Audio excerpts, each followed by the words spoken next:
Hello students and welcome to the 7.01 teaching video on acids and bases.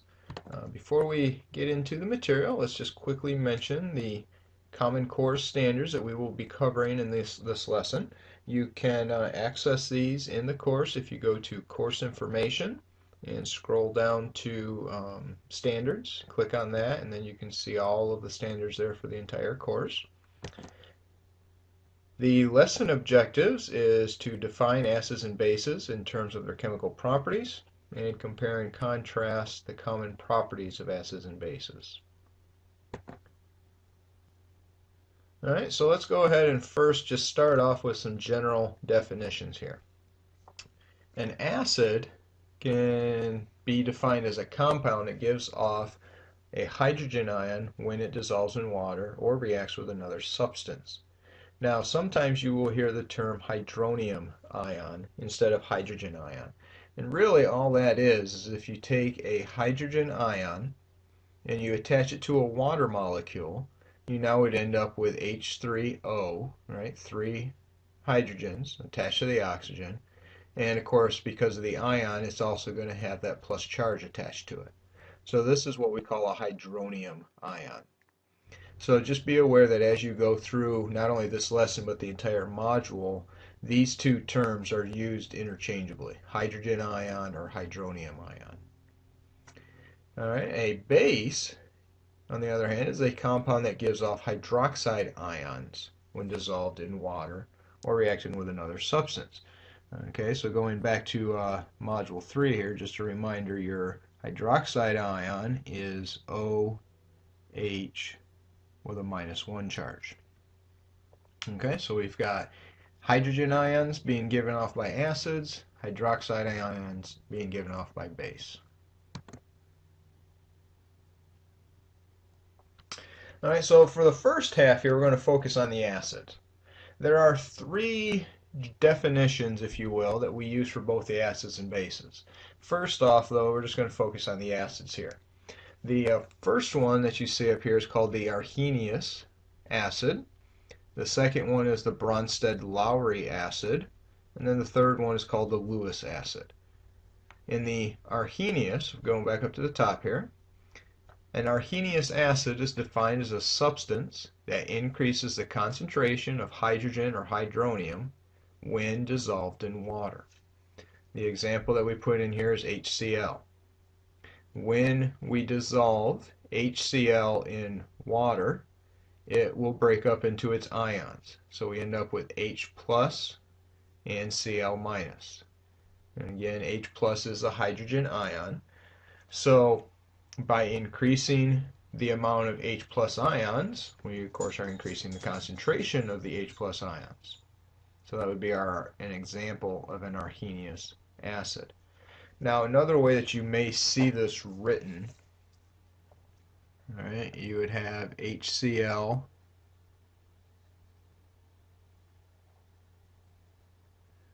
plus H2O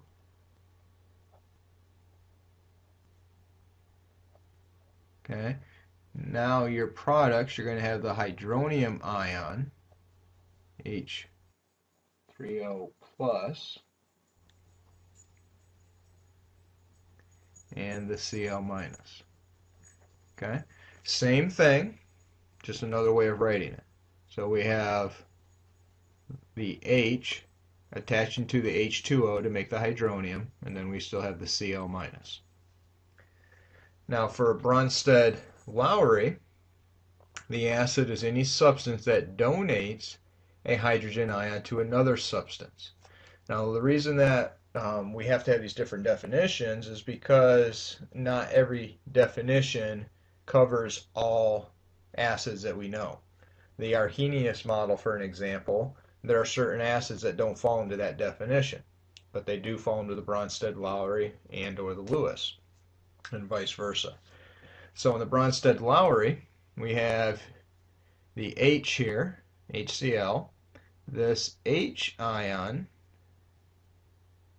if we give that to the OH, now we would end up with the Cl ion by itself, and the H plus and the OH minus get together to make H2O.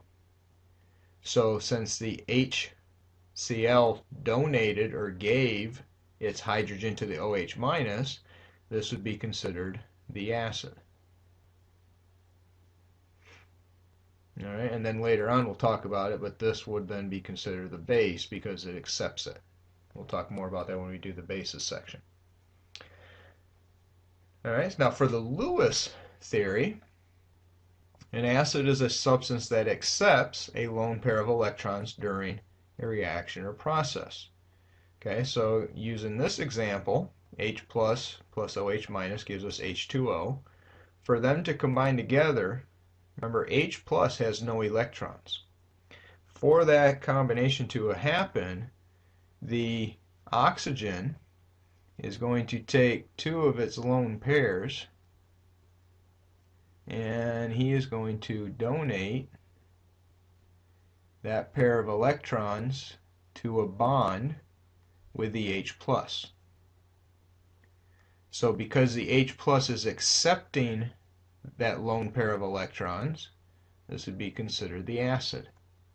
The OH minus would be considered the base. All right, so the Lewis theory is basically the opposite, if you will, of the Bronsted-Lowry.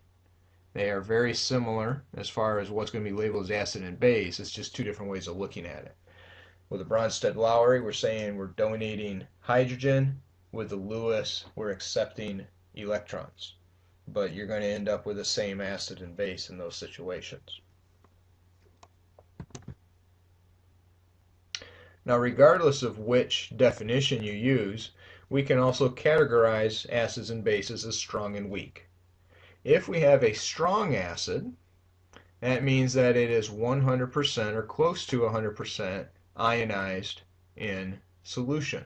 Well, what does that mean? Well, that simply means if we take, say, HCl, we'll go down here on the bottom, and I place that in solution, and that simply means it will be 100% H plus and Cl minus. All right, so just for the sake of discussion, if I started with 20 molecules of the HCl, then I'm going to have 20 H pluses and I'm going to have 20 Cl minuses. All right, that's what 100% ionized means. There's going to be no HCl left in solution. It's all going to be in ion form. Okay? Because it's all in ion form, it is also a strong electrolyte. All right, electrolytes are simply substances that conduct electricity when dissolved in solution. So if you take an acid and you dissolve it in water, then you could easily conduct electricity through that solution. Okay. Third thing is the solution concentration will give you a direct understanding of the concentration of the acid. What we mean by that is this. Let's say this HCl we started with was 2 molar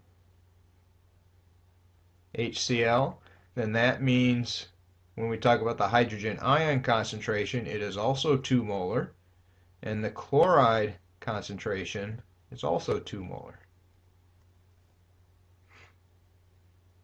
All right.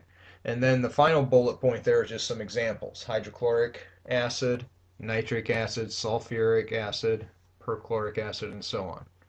Okay, these are just some examples of strong acids. Generally speaking, the best way to remember the difference between the strong and the weak, memorize the list of strong acids here, and if it's not on that list, then it's weak. Okay, because there's more strong, or excuse me, there's more weak than strong. So that's the easiest way to distinguish which one. Memorize this list here for your strong acids. Everything else is a weak acid. Now the weak acids vary in their degree of ionization. Generally speaking, they are going to be less than 50%. Okay, so let's use the phosphoric acid example that we have down here at the bottom. So if we take the H3PO4 and we place that in solution, we are going to get some H plus ions, and we're going to get H2PO4. All right. Now this, because it's less than 50% ionized, would do something like this. Okay, again, let's say we have 20 molecules of the H3PO4. After it's done reacting, we may only end up with 5 molecules of the H plus and 5 molecules of the H3PO4 and still have 15 H3PO4s as one unit. Okay, this is, in this case, it would have been 25% ionized, just using the numbers that we put up here. Right? So anything less than 100 technically would be considered a weak electrolyte. But again, majority of the time, they're going to be 50% or less. Now, since it is a less than 50% ionized, as I just mentioned, is a weak electrolyte. So it will conduct electricity, but not as well as the strong, because you can see we don't have as many ions. Fewer ions, less chance you have of making a successful connection to complete the circuit. So they're not going to conduct as electricity as well. Now here also, a given concentration of a weak acid does not indicate the concentration of the hydrogen ions in solution. If you look at the example we put down here, again, since we had 2 molar H3PO4, because not all of those molecules became H plus, we cannot say that this is going to be 2 molar on the H plus. It's going to be something less than that. And that's where the 25% ionized comes in. That would be something if you were taking, an AP type chemistry course, you get into that kind of stuff. For what we're doing here, we just need to understand that just because it's 2 molar H3PO4 does not mean it's 2 molar H plus. It'll be something less than that. And again, there are some examples: phosphoric, carbonic, acetic acid.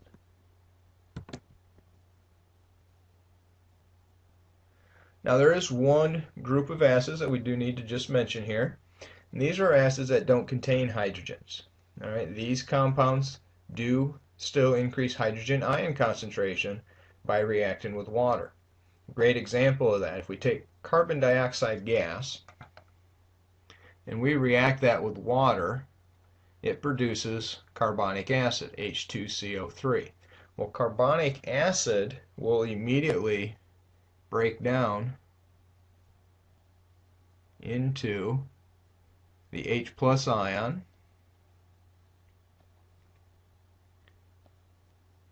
and HCO3.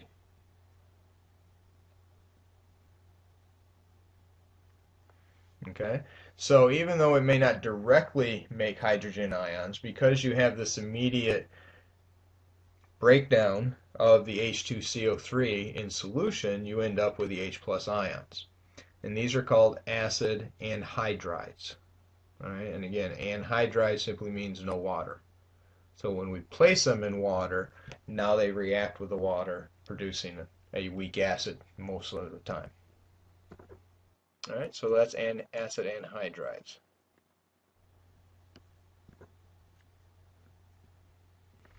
Okay, so some basic properties of these acids: they taste sour, they are corrosive. Now, mentioning those two together, that does not mean you need to go out and start tasting acids. Okay, we do have acids that we already taste. If you eat dill pickles, you're tasting an acid. So you don't need to go out and find an acid to taste it to see if it tastes sour or not, because they are also corrosive, so you don't want to do that. They react with active metals to produce hydrogen gas. As we already mentioned, they are electrolytes, so they conduct electricity in solution. And they react with bases to produce salt and water. Now let me just pause and talk about the third and fifth bullet point here for a moment. On that third one, reacting with metals. Okay, let's just use a quick example here. If we take HCl and we react that, let's say with copper,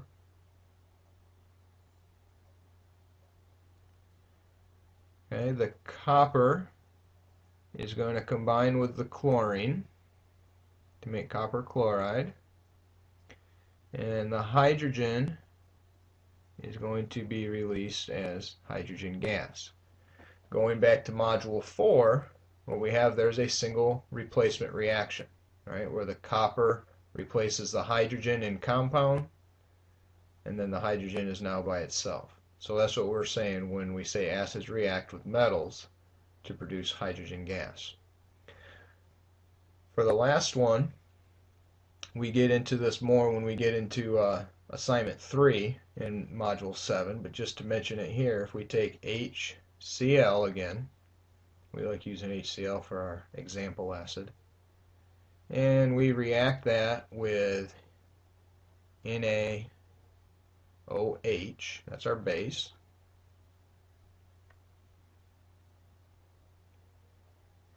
It's a double replacement reaction, so the Na now goes with the Cl to make sodium chloride, which is our salt, and then the H combines with the OH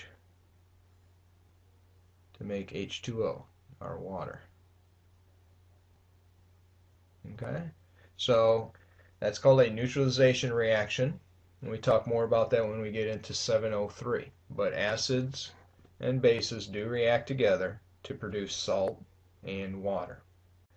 All right, now the last thing that I wanted to mention is naming acids and other compounds for that matter. Refresher here. This is actually back in 3.08. So if you do need to brush up on this, I would strongly recommend that you go back to 3.08 and go through that lesson again. Alright, so basically this is how it would work. The first element is a metal. That's a question you're going to ask yourself. If the answer is yes, you have an ionic compound. If the answer is no, you have a covalent compound. Okay, I'm going to go to the right first and do the ionic side here. Second question, does the ionic compound contain a polyatomic ion? If the answer is yes, no change to the ending. Name the first ion followed by the name of the second ion. If the answer is no, then you name the metal, and the non-metal ending gets changed to "ide." So let me just put down examples here for each one of these. Let's say we've got NaCl, and let's say we do K2SO4. All right. The first question, does it have a metal? Well, potassium, when we look at the periodic table, is on the left side of the table. That's a metal. Na is also on the left side of the table, so it is a metal. So we know that they are definitely ionic compounds. Do they have a polyatomic ion? SO4 is our polyatomic ion. An easy way to remember if you have a polyatomic ion is if there are 3 elements or more, then there's a polyatomic ion there. So in this case, we're just going to name the metal potassium, the polyatomic ion sulfate. So that's the name, potassium sulfate. For this one, we only have 2 elements involved, so it's sodium, and instead of saying chlorine, we change the ending to "ide," I-D-E, just like it says up here, and this would be sodium chloride. All right, now on the other side, what if that first question was no? If there was no metal involved? All right. Well, the second question, does the first element, or is the first element hydrogen? If the answer is yes, then you've got an acid. If the answer is no, it's a binary covalent compound. So in this case, you're just going to use your prefixes. All right, so again, let me just put up a quick example here. Let's say it was NaCl, 2O5. Okay. First element is not a metal, so it's definitely covalent. The first element is not hydrogen, so it's binary. So we'd use our prefixes. So this is 2. Prefix for 2 is di. So it's di-nitrogen. And we got O5. Prefix for that is penta. Oxygen, again we change the ending to "ide", so it's oxide. So you put it all together, the name for this compound is di-nitrogen pentaoxide.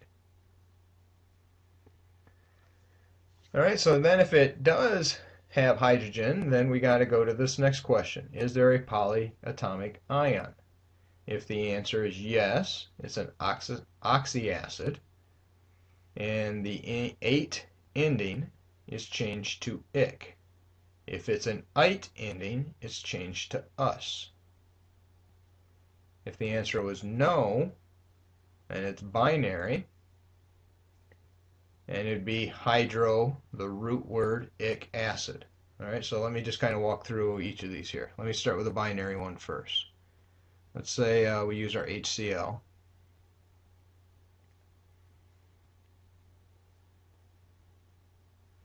Okay. Is the first element a metal? Going back to the very first question, the answer is no. So we know it's a covalent. Does the first element, or is the first element H? Yes, it is. So it's an acid. Is there a polyatomic ion? No.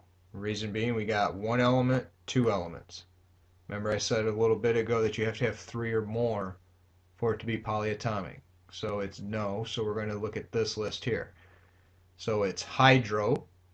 The root of the anion is chlor, right, for chloride or chlorine, and then we put the ic acid. Okay, so basically we're taking the root word chlorine,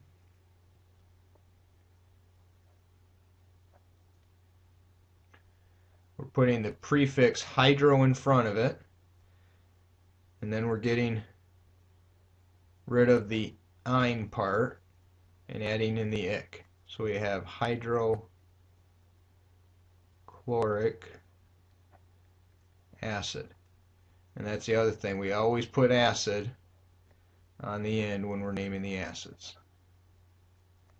Okay? Now, for the polyatomics, let's say we got H2SO4. All right.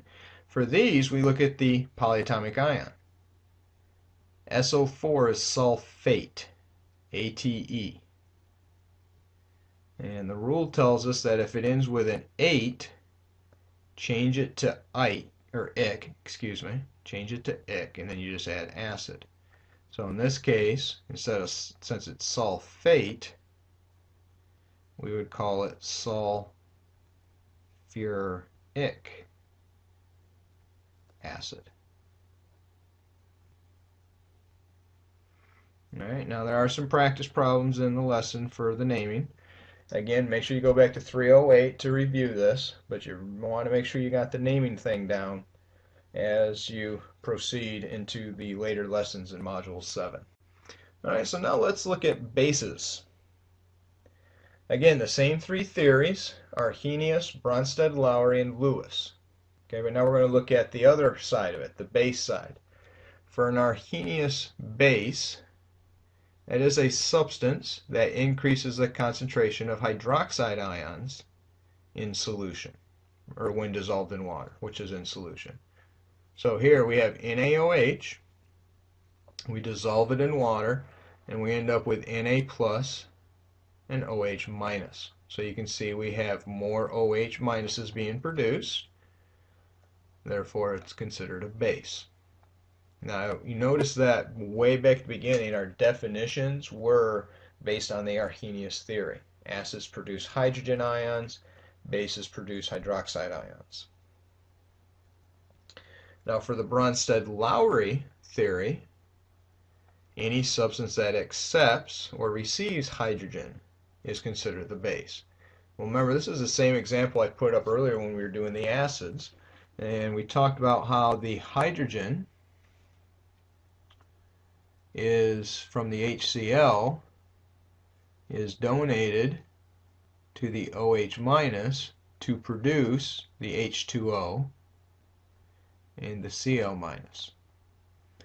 So since the OH minus accepts the hydrogen, it is considered the base. HCl is the acid. All right, and then the Lewis base is a substance that gives off a shared or shares a lone pair of electrons. So again, remember back earlier we talked about how the OH minus, two of these, or actually one lone pair, but two electrons from the oxygen are shared with the H plus to make that bond. Well, because the OH minus is donating the pair of electrons, that is considered the base, and the H plus would be considered the acid. Okay, so those are the definitions that we use for bases. Now, just like acids, we can also talk about their strengths.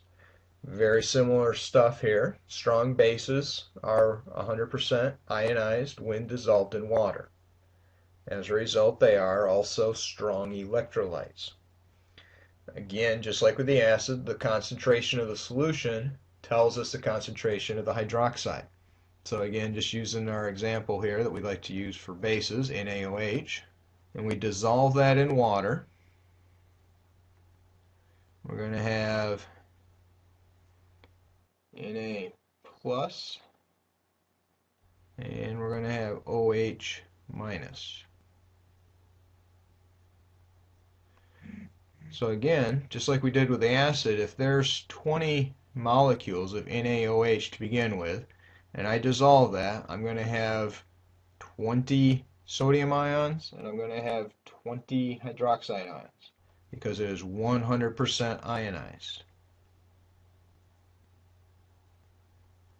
So if I have a 2 molar solution of the NaOH, then that means I have 2 molar worth of the Na plus and 2 molar worth of the OH minus. Okay.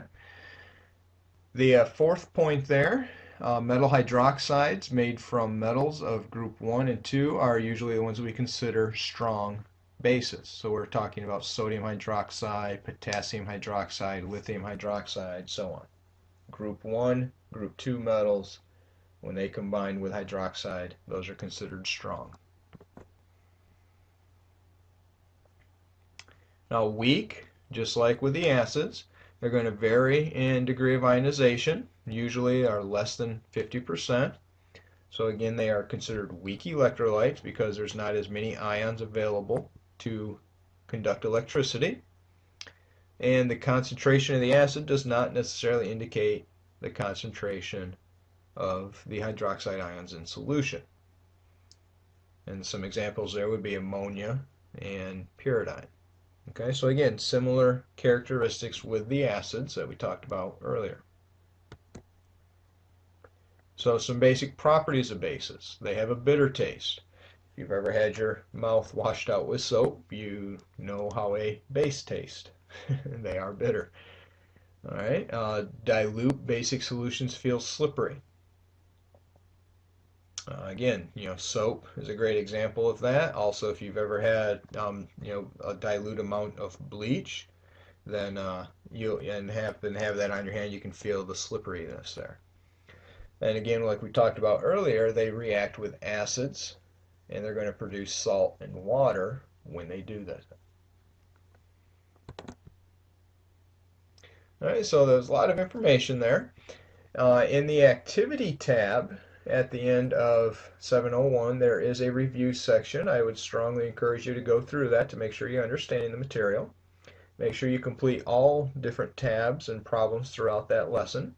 There is a review sheet in the Resource Center if you need, and we also have our open tutoring sessions that you may attend. Now, there is no official assessment, whether it's a quiz or anything like that for this assignment, because you will use this information in lesson 7.02, and then that's when you'll see the quiz. So hope this was a helpful video for you, and we look forward to seeing you again soon.